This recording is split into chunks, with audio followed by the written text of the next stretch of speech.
Hello everyone, how are you doing? This is MD Tech here with another quick tutorial. In today's tutorial, I'm going to show you how to install and set up the Canon MAXIFY GX6020 printer software on your Windows, Mac, or Linux computer. So this should hopefully be a pretty straightforward process here, guys. And without further ado, let's go ahead and jump right into it. So all you have to do is open up your browser of choice, and in the Google search, you want to search for Canon MAXIFY GX6020. Go ahead and search for that. You may also want to add support at the end of that, but you can see one of our top results is Canon support for MegaTank MAXIFY GX6020. Go ahead and select that. And then on this page, you want to scroll down underneath where it says downloads and select software and drivers.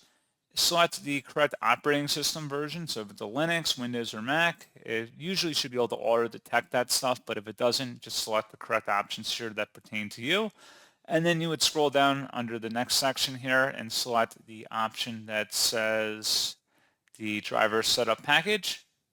Go ahead and select that, the GX6000 series. Go ahead and select download. And it should begin pretty quick. Once it's done downloading, go ahead and open that file up to run it. It should be a verified publisher, Canon Inc. Select yes. You can close out of the web browser at this time. And then you can select Start Setup, and then select Next, and then it'll begin checking for the latest driver and software updates for your Canon MAXIFY GX6000 series printer. So just give that a moment here. You can see it's downloading about 16 updates, it appears, at the time of this recording for this particular update.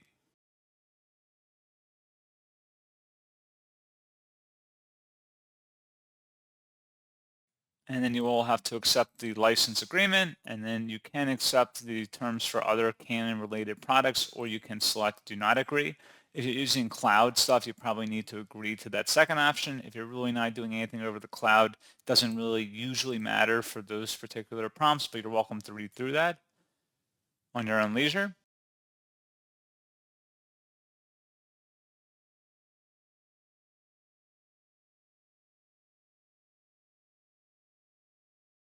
And then you can select your connection method, whether it be Wi-Fi, wired LAN, or USB.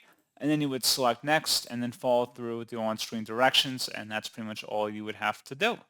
So pretty straightforward process, guys. And as always, thank you for watching. I do hope that I was able to help you out, and I do look forward to catching you all in the next tutorial. Goodbye.